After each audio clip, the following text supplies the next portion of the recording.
Okay, I guess a bunch of people didn't hear that audio, but all right, we're going to talk about rubber and plastic foam. Let's kind of regroup.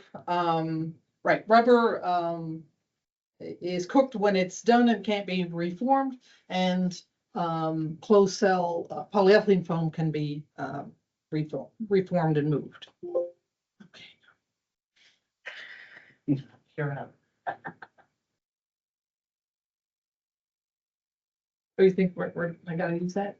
Or you might be able to do this too. Yeah, you can use Oh, the okay, arrow. the arrows are good. Okay.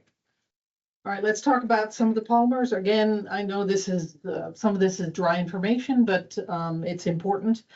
On the bottom left side are some general purpose rubber foams or rubber polymers on the left, and on the right is some general purpose plastic, and that's how this goes.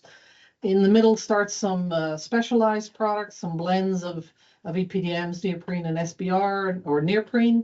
Specialty foams, so it would be 100% of the EPDM or vinyl nitrile, NBR, PVC. And then the higher you go, you get higher performance and higher cost because these are specialty foams. So let me talk a little bit about one of them. Here's a list of some of the rubber polymers, EPDM, neoprene, SBR, some of the vinyl nitriles there on the left.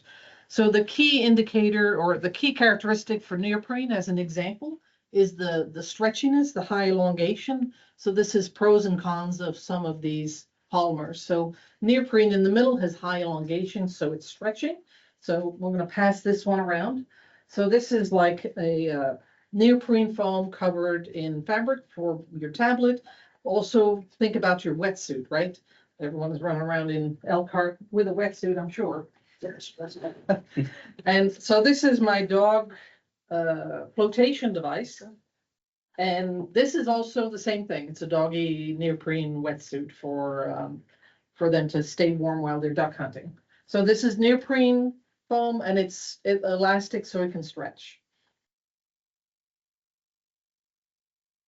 EPDM is excellent for weathering outside, UV, ozone, and it's really bad for oil and fuel.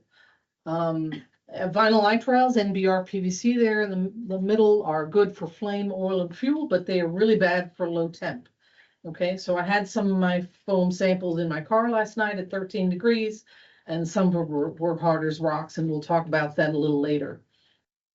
So what I'm going to do during this presentation is to bring back a bunch of concepts and repeat them and connect the dots repeatedly. Okay, so I'm going to be talking about the EPDM neoprene blends because they do a little of this or a little of that. They're not pure.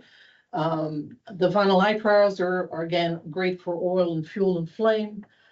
So these themes are going to be coming up repeatedly.